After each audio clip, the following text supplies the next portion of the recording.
کچھ ایسے اسباب ہیں اگر ان کو اختیار کیا جائے تو ان کی بدولت بندہ مجذوب بن جاتا ہے، دوسرے لفظوں میں وہ اللہ کا محبوب بن جاتا ہے، اللہ تعالیٰ اس بندے کو خود اپنی طرف کھینچتا ہے۔ سب سے پہلی بات تو یہ ہے کہ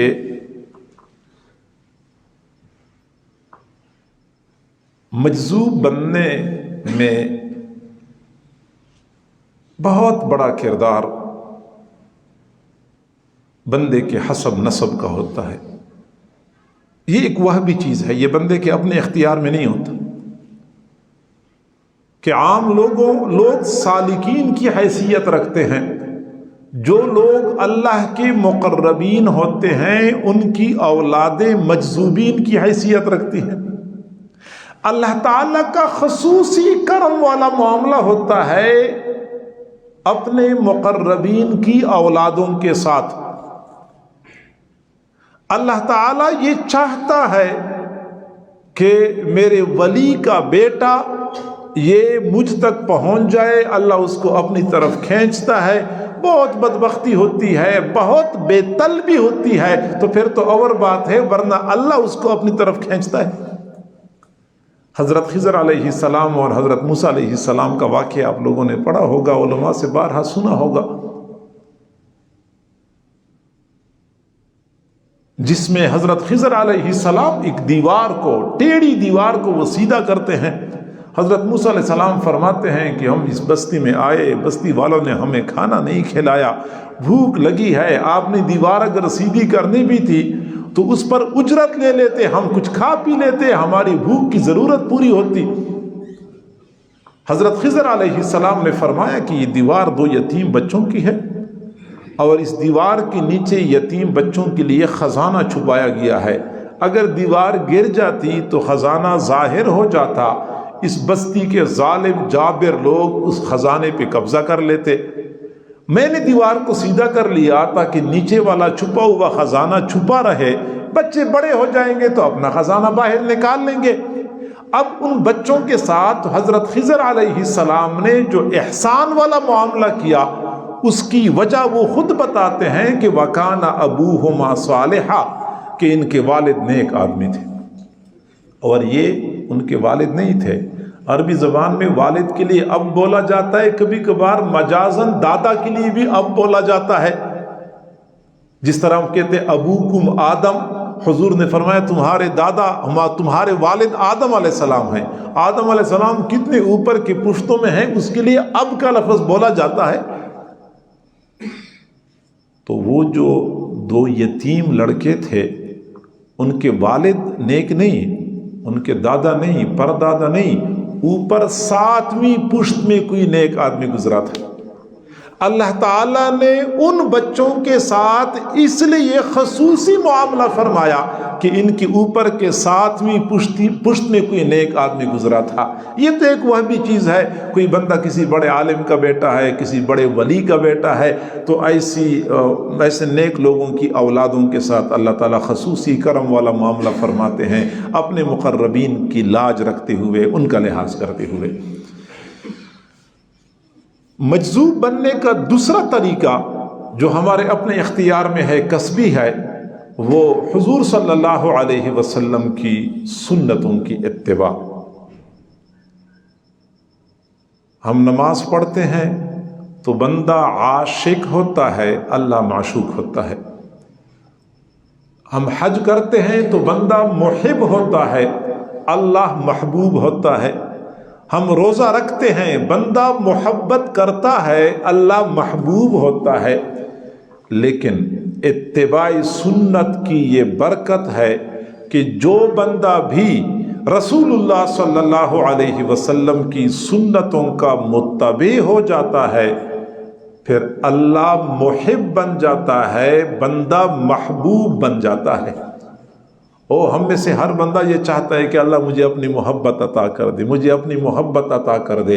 اللہ کا محب بننا، اللہ کا عاشق بننا بہت بڑا اعزاز ہے، لیکن اس سے بھی زیادہ بڑا اعزاز یہ ہے کہ بندہ اللہ کا محبوب بن جائے۔ اور بندہ اللہ کا محبوب کیسے بنتا ہے؟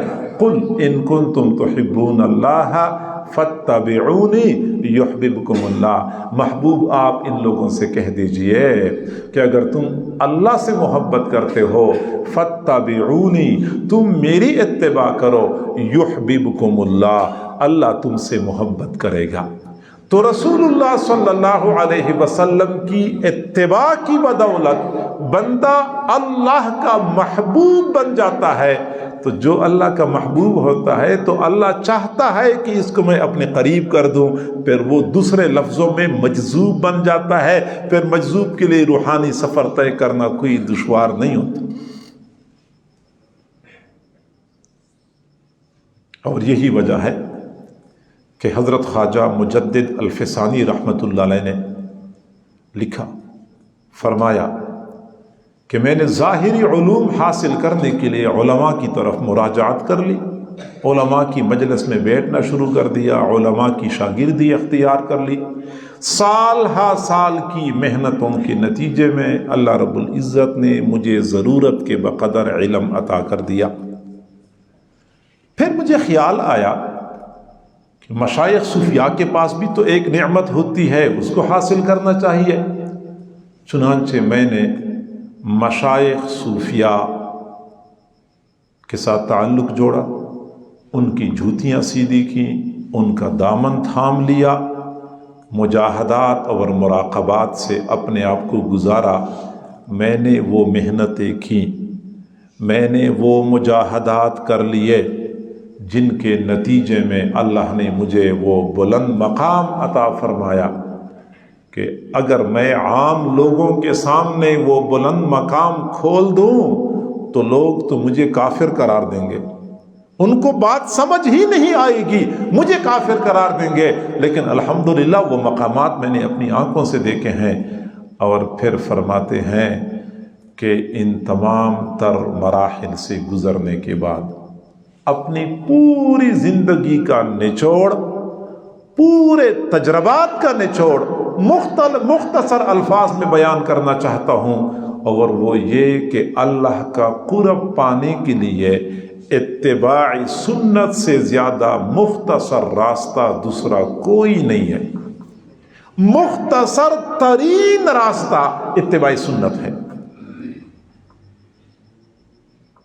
اور انہوں نے پھر جا بجا اپنے مکتوبات میں یا اپنے مواعظ میں اپنے متعلقین کو اسی بات کی طرف متوجہ کیا ہے کہ اللہ کا قرب چاہیے تو رسول اللہ کی تعلیمات کی پیروی کے سوا تمہارے سامنے کوئی دوسرا راستہ موجود نہیں ہے۔ اور سچی بات یہ ہے کہ اللہ تعالیٰ نے اپنی طرف آنے والے تمام راستے بند کر دیے ہیں، صرف ایک راستہ کھلا چھوڑا ہے، اور وہ ہے حضور صلی اللہ علیہ وسلم کی سنتوں کا راستہ۔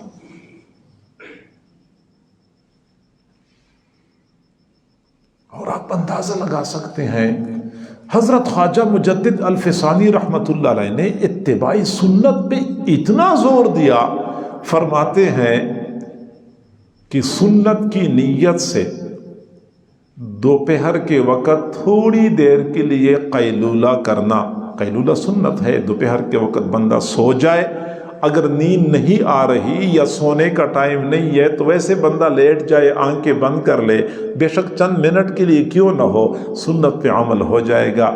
فرماتے ہیں سنت کی نیت سے دوپہر کے وقت ایک لمحے کے لیے قیلولہ کرنا کروڑ ہا نفل شب بیداریوں سے بہتر ہے۔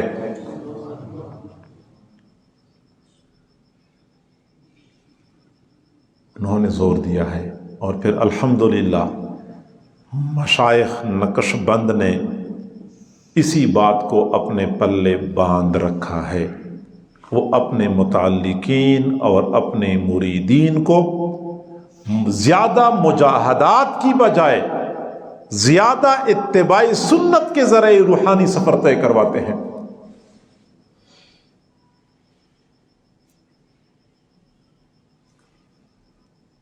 یہ شاید 2001 یا 2002 کی بات ہے۔ میں حضرت جی دامت برکاتہم العالیہ کے ساتھ افریقہ کے سفر میں تھا۔ عید الفطر کا دن تھا، مجھے اچھی طرح یاد ہے، فجر کے بعد کا وقت تھا، تو عید کی تیاری حضرت جی فرما رہے تھے اور میں بھی تیاری کرنے لگا تھا کہ مجھے حضرت جی نے کچھ کام ذمے لگایا کہ یہ لکھنا ہے، کوئی لکھائی کرنی تھی۔ تو میرے پاس جو اپنا قلم تھا وہ نیلی روشنائی والا تھا، حضرت جی کالی روشنائی والا قلم استعمال کرتے ہیں، اور مجھے پتا تھا کہ حضرت جی نیلی روشنائی والا پسند نہیں کرتے۔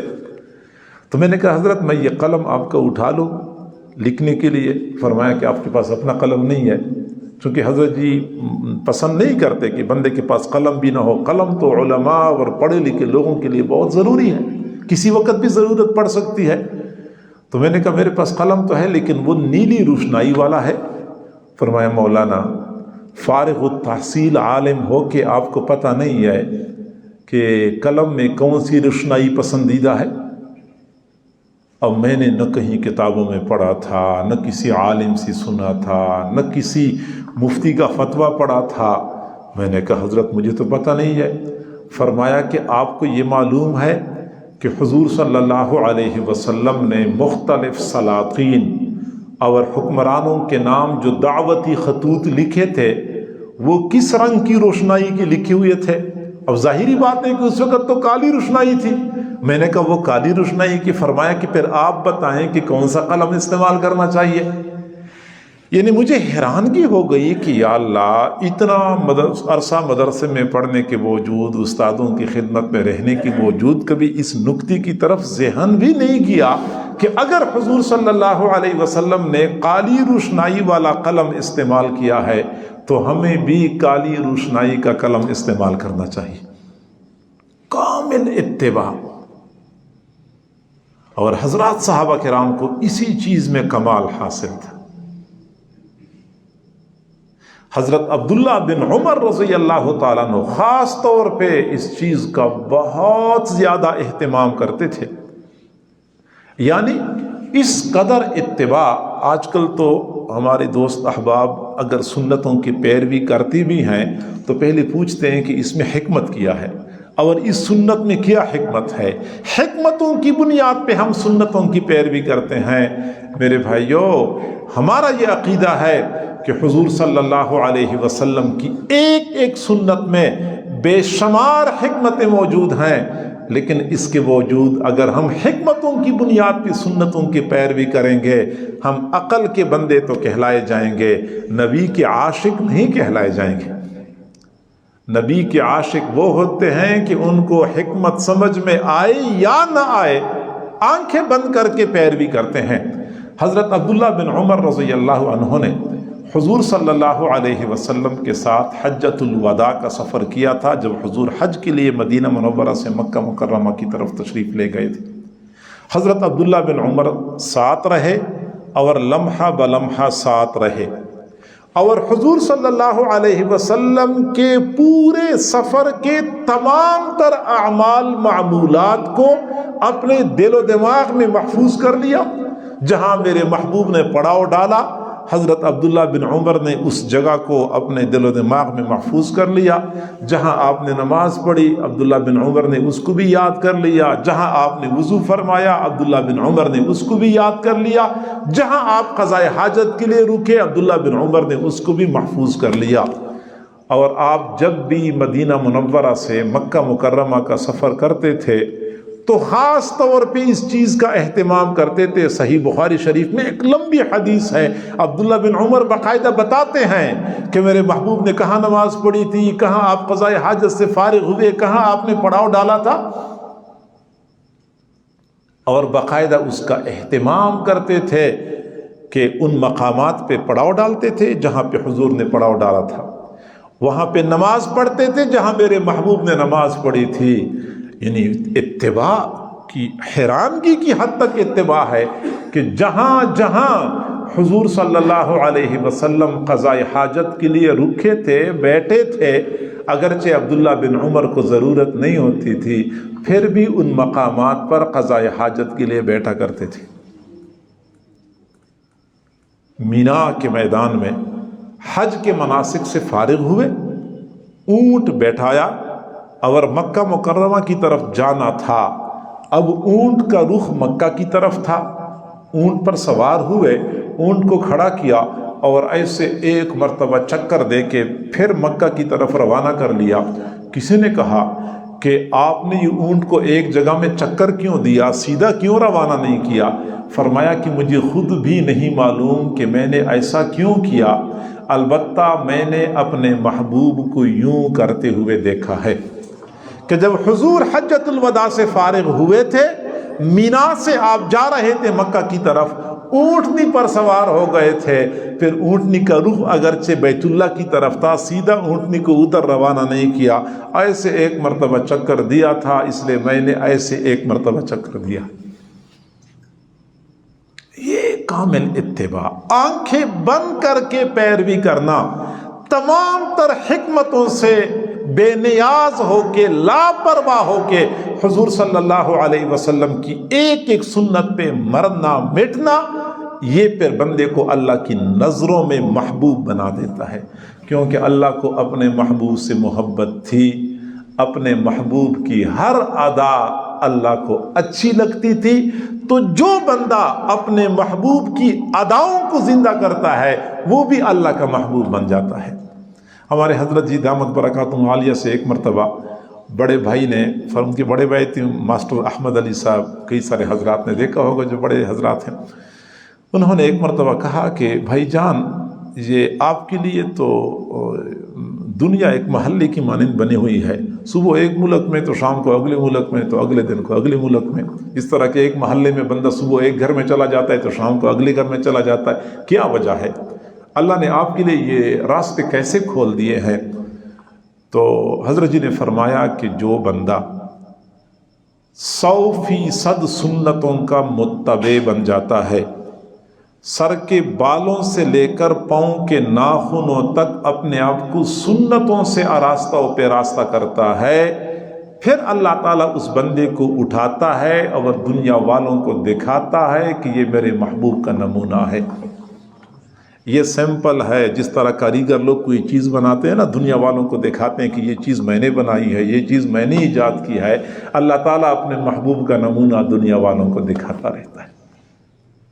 تو سنتوں کی اتباع کی بدولت بندہ اللہ کا محبوب بن جاتا ہے، میں نے کہا کہ پھر وہ مجذوب بن جاتا ہے، اللہ اس کو اپنی طرف کھینچتا ہے۔